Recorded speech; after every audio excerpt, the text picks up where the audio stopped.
Good evening बच्चों। बंसर classes Rourkela में आप लोगों का वेलकम है।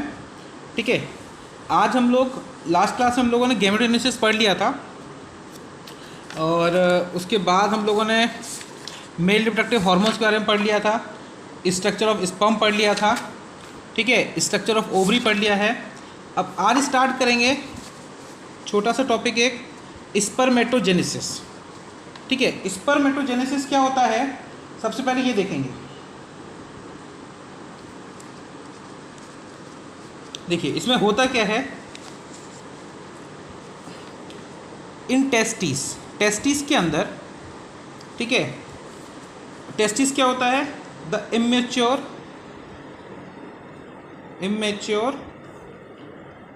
मेल जर्म सेल्स प्रेजेंट होती हैं। ठीक है, जो कैसे प्रोड्यूस होती हैं, by produce sperm by spermatogenesis.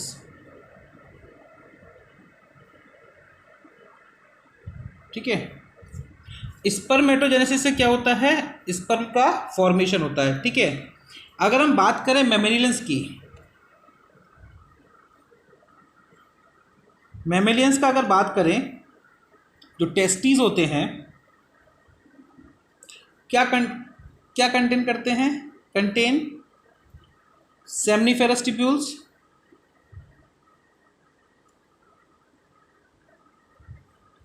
And अगर हम बात करें वॉल ऑफ सेमनीफेरस टिब्यूल, वो किसकी बनी होती है,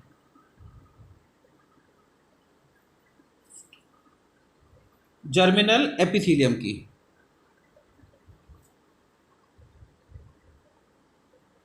ठीक है, देखिए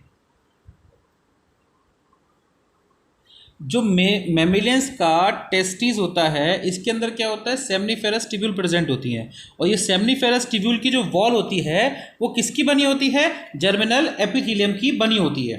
ठीक है, अब देखिए, अब इसके अंदर कुछ स्पेशल टाइप की भी सेल प्रेजेंट होती हैं, कुछ स्पेशल टाइप की सेल्स प्रेजेंट होती हैं। ठीक है, उनको क्या बोलते हैं, primordial cells, primordial germ cells. ठीक है, और यही जो सेल होती हैं, ये सेल क्या स्टार्ट करती हैं, स्पर्मेटोजेनेसिस।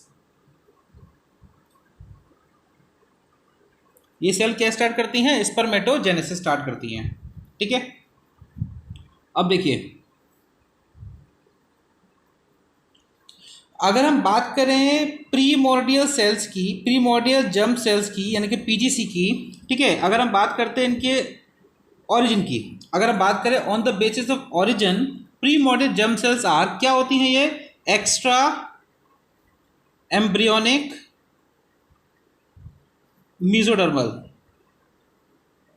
ठीक है, अब इन प्रीमोर्डियल जर्म सेल्स, ठीक है, अगर हम बात करें जर्मिनल एपिथेलियम की, जो कहाँ प्रेजेंट होती है, सेमनीफेरस टिब्यूल की वॉल में। ठीक है ना, अगर हम बात करें जर्मिनल एपिथेलियम की, तो इसके पास कुछ लार्ज साइज की सेल्स प्रेजेंट होती हैं, जिनको हम क्या बोलते हैं, सर्टोली सेल्स। अगर हम बात करें अपीयरेंस ऑफ सर्टोली सेल, ये चीज ध्यान रखना कि मैमेलियंस का जो यूनिक फीचर होता है अक्रेंस ऑफ सर्टोली सेल, यानी कि occurrence of Sertoli cells is the unique feature of mammalian testis. ठीक है, अब सर्टोली सेल का फंक्शन क्या होता है, न्यूट्रिशन प्रोवाइड करना, न्यूट्रिशन प्रोवाइड करना। ठीक है, किसको, जो डेवलपिंग स्पर्म को। ठीक है, सर्टोली सेल्स क्या करती हैं, डेवलपिंग स्पर्म को न्यूट्रिशन प्रोवाइड करती हैं। ठीक है, अब देखो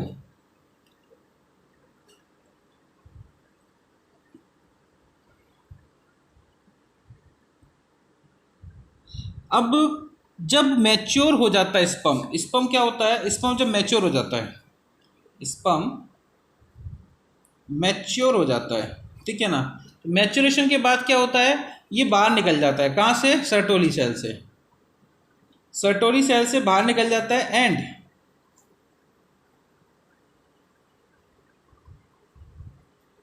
फ्रीली मूव करता है। ठीक है, बाहर निकल के फ्रीली मूव करता है। ठीक, कहाँ पे? इन सेमनीफेरस ट्यूब्यूल्स में। ठीक है, सेमनीफेरस ट्यूब्यूल्स के अंदर। अब देखिए एक टर्म आती है छोटी सी कि स्पर्मिएशन। एक टर्म आती है स्पर्मिएशन। स्पर्मिएशन का मतलब क्या होता है कि देखिए सेमनीफेरस ट्यूब्यूल्स के अंदर यानी कि liberation of sperm from Sertoli cells, यानी कि यहाँ से जब बाहर फ्री हो जाता है तो उस कंडीशन को बोलते हैं स्पर्मिएशन। इसको बोलते हैं liberation of sperm from Sertoli cell. ये याद रखना टर्म, सर्टोली सेल। इस कंडीशन को क्या बोलेंगे? स्पर्मिएशन। ठीक है, अब देखिए liberation of sperm from testis. ठीक है, इसको बोलते हैं semination. Liberation of sperm from testis, इसको बोलते हैं क्या? सेमिनेशन। सेमिनेशन।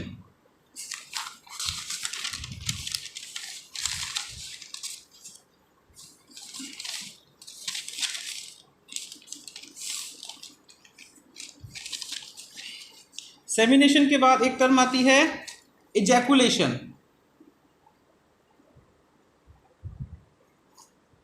इजैकुलेशन में क्या होता है? लिबरेशन ऑफ स्पर्म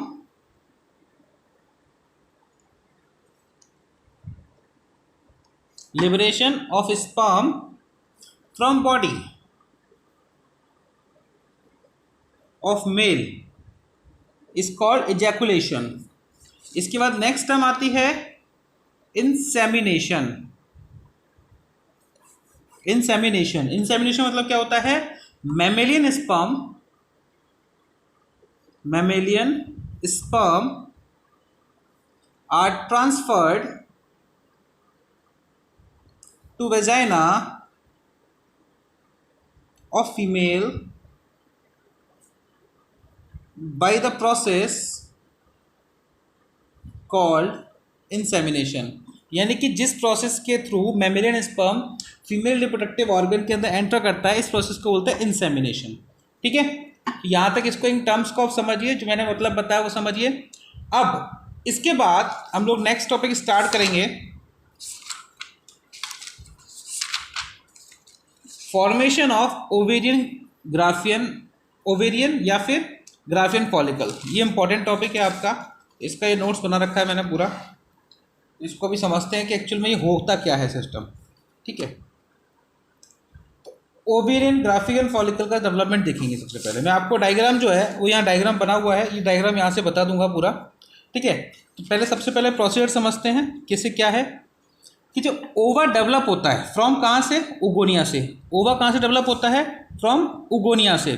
ठीक है, कहाँ पे? Present in the cortex of ovary के कॉर्टेक्स पे। ठीक है, अगर हम बात करें उगोनिया की, उगोनिया जो होता है किससे सराउंडेड होता है? Oogonia surrounded by the cell that, जो कहाँ फ्रॉम प्रेजेंट होती है? स्ट्रोमा के अंदर। ठीक है, oogonia are surrounded by cells जो कहाँ से फॉर्म होती हैं? स्ट्रोमा से फॉर्म होती हैं। ठीक है ना, दी स्ट्रोमा, इनके पास क्या डेवलप होता है? Graafian follicle. ठीक है, ग्राफियन फॉलिकल यहाँ डेवलप होता है, जो क्या काम करता है? ओवम के चारों ओर प्रेजेंट रहता है और उसको क्या करता है? प्रोटेक्ट करता है। ठीक है, अब देखिए कुछ सेल्स जो होती हैं स्ट्रोमा के अंदर प्रेजेंट होती हैं, वो कैसी होती हैं? फ्लैटेंड हो जाती हैं, कवर्ड बाय प्राइमरी oocyte। अगर हम बात करें स्ट्रक्चर की, तो इसके अंदर कुछ सेल क्या होती है जो स्ट्रोमा के अंदर प्रेजेंट होती हैं, वो कैसी होती हैं? Become flattened then covered by primary oocyte। यही फ्लैटेंड सेल अल्टीमेटली क्या फॉर्म करती हैं? ग्राफियन फॉलिकल फॉर्म करती हैं। ठीक है, ये ग्राफियन फॉलिकल जो फॉर्म करती हैं, इनके पास फॉलिकुलर सेल प्रेजेंट होता है। अब जो ग्राफियन फॉलिकल जो है ये कैसा होता है? फ्लैटेंड फॉलिकुलर सेल्स होती हैं जो आगे चल के कॉल्यूमुलर एपिथेलियम में कन्वर्ट हो जाती हैं, यानी कि फॉलिकुलर सेल्स कॉल्यूमुलर एपिथेलियम में कन्वर्ट हो जाती है और इसको क्या बोलते हैं, प्राइमरी प्रीमोर्डियल फॉलिकल कहते हैं, इसको बोलते हैं प्रीमोर्डियल फॉलिकल। ठीक है। अब जो oocytes होते हैं, oocytes ये क्या करते हैं, oocyte की ओर जो मेम्ब्रेन प्रेजेंट होती है, oocyte के चारों मेम्ब्रेन प्रेजेंट होती है, उसको बोलते हैं जोना पेल्यूसिडा। ठीक है। और उसके बाद आता है फॉलिकुलर सेल। फॉलिकुलर सेल उसके बाद क्या करती हैं, प्रोलिफेट हो जाती हैं। ठीक है। और इसके चारों कई सारी लेयर डेवलप हो जाती है, मैनी लेयर्स डेवलप हो जाती हैं, इनको बोलते हैं ग्रेनुलोसा सेल्स। ठीक है।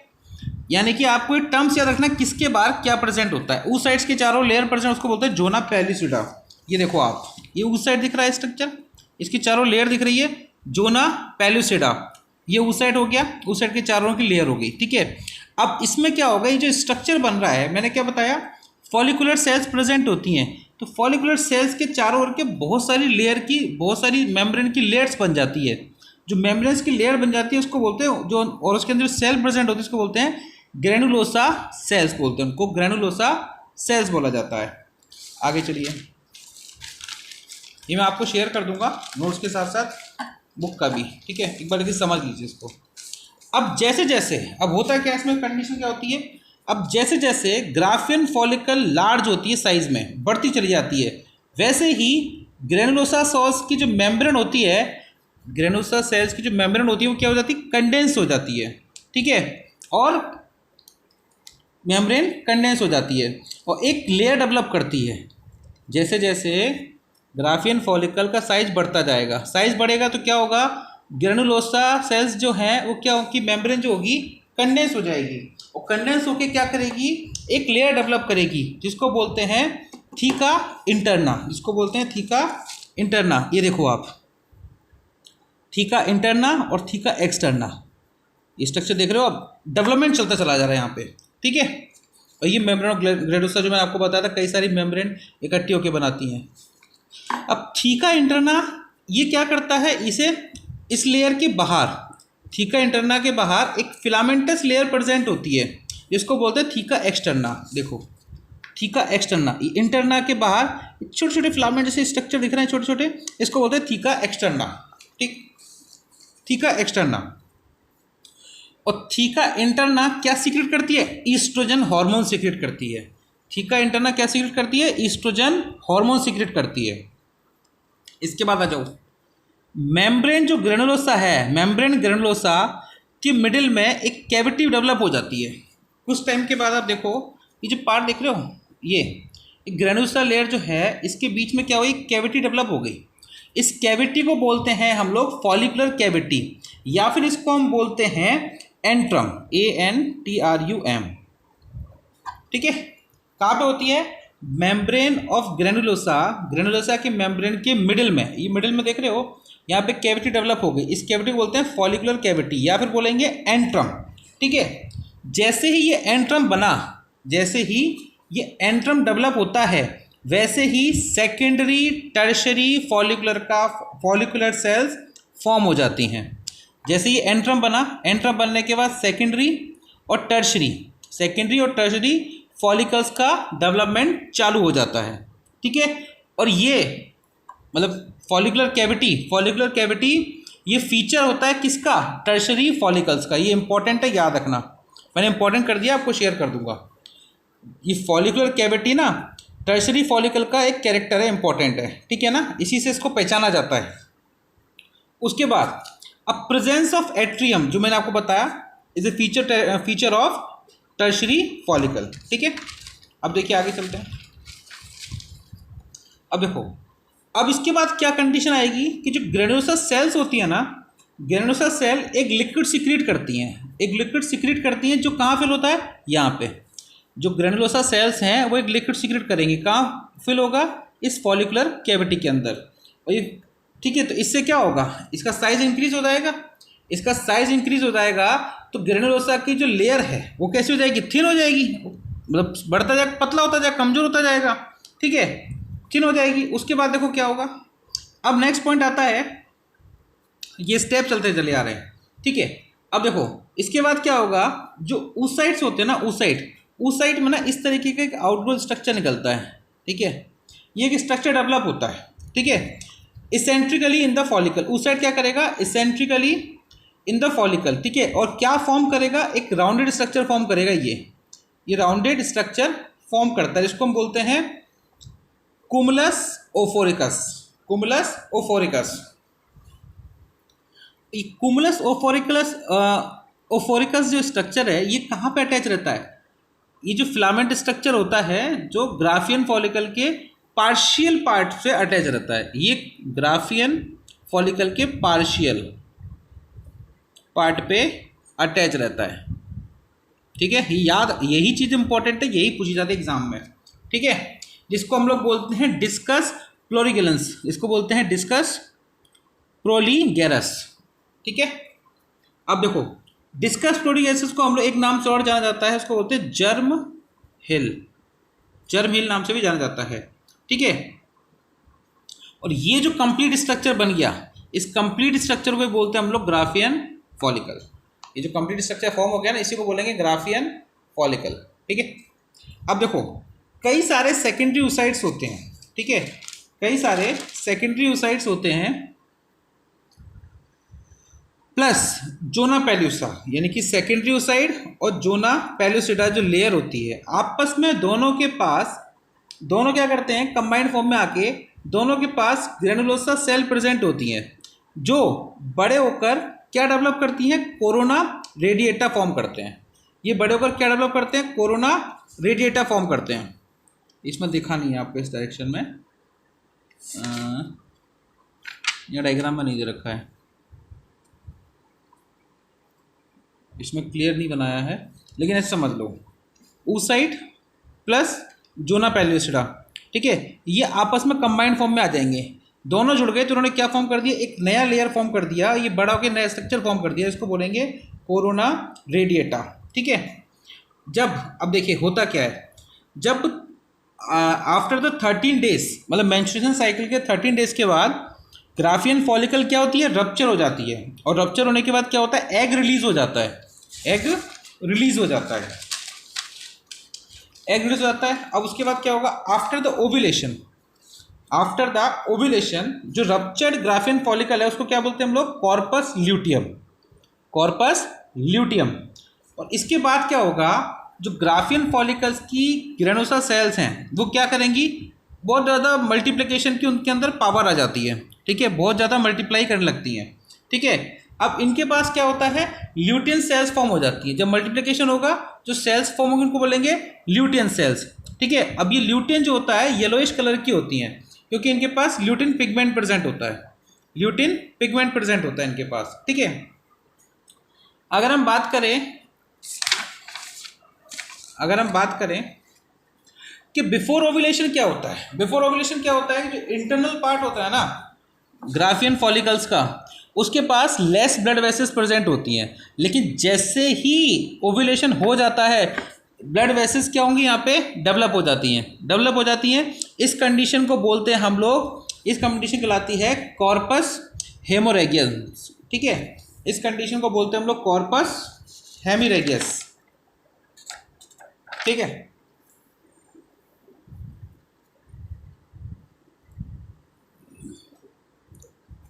ठीक है, और AC को हम लोग बोलते हैं first step of corpus luteum, मतलब कॉर्पस हेमियोरेगियम का रेगियम का डेवलपमेंट ही क्या कहलाता है, first step of corpus luteum कहलाता है, ठीक है। अब देखिए इसमें कुछ चीज़ें दे रखी हैं,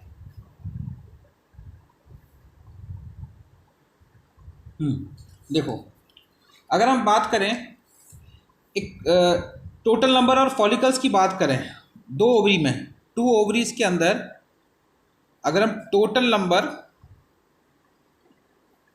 नंबर ऑफ फॉलिकल्स की बात करें, अगर एडल्ट मूवमेंट की बात करें, उसके 4 lakhs तक होते हैं, ठीक है। और जैसे जैसे प्यूबर्टी आता जाता है, प्यूबर्टी के साथ साथ ना ये फॉलिकल्स क्या होते हैं, डीजनरेट हो जाते हैं, फॉलिकल्स क्या होते हैं, डीजनरेट हो जाते हैं, ठीक है ना। तो इस कंडीशन को मतलब डीजनरेशन ऑफ ओवेरियन फॉलिकल, मतलब ओवेरियन फॉलिकल्स का जो डीजनरेशन होता है उसको क्या बोलते हैं हम लोग? फॉलिकुलर एट्रिस, ATRESIA, एट्रिशिया, ठीक है ना। और ये इनका जो डिस्पोजल बाय किससे होता है? फेगोसाइटिक सेल के द्वारा होता है। फेगोसाइट जो सेल होती है उनके थ्रू होता है, ठीक है। अगर प्यूबर्टी के बाद अगर हम बात करें, आफ्टर द प्यूबर्टी, तो प्यूबर्टी के बाद एटलीस्ट 60,000 to 80,000 प्राइमरी फॉलिकल्स बचते हैं ओवरी के अंदर, ठीक है ना, ठीक है। और इसमें एक चीज़ आपको पता ही है, मेन चीज़ एक बताता हूँ। अगर हम बात करें ह्यूमन फीमेल की, तो ओव्यूलेशन वहाँ पे किसके थ्रू अगर होता है? FSH और LH के थ्रू, ठीक है। और ठीक है, तो ये मैंने आपको ग्राफियन फॉलिकल का डेवलपमेंट बताया, जो बेसिक डेवलपमेंट था। ये मैं आपके पास शेयर कर देता हूँ। इसमें कोई टर्म नहीं समझ में आया तो मेरे से पूछ लेना, ठीक है। और ये लेक्चर एक बार देख लो अच्छे से। और ये लेक्चर बंसल क्लासेस उड़ीका का का लेक्चर है। इसके बाद आपको मैं कुछ क्वेश्चंस दूंगा आज, वो भी आपको करने हैं, ठीक है भाई। चलिए फिर आज के लिए इतना ही। Thank you.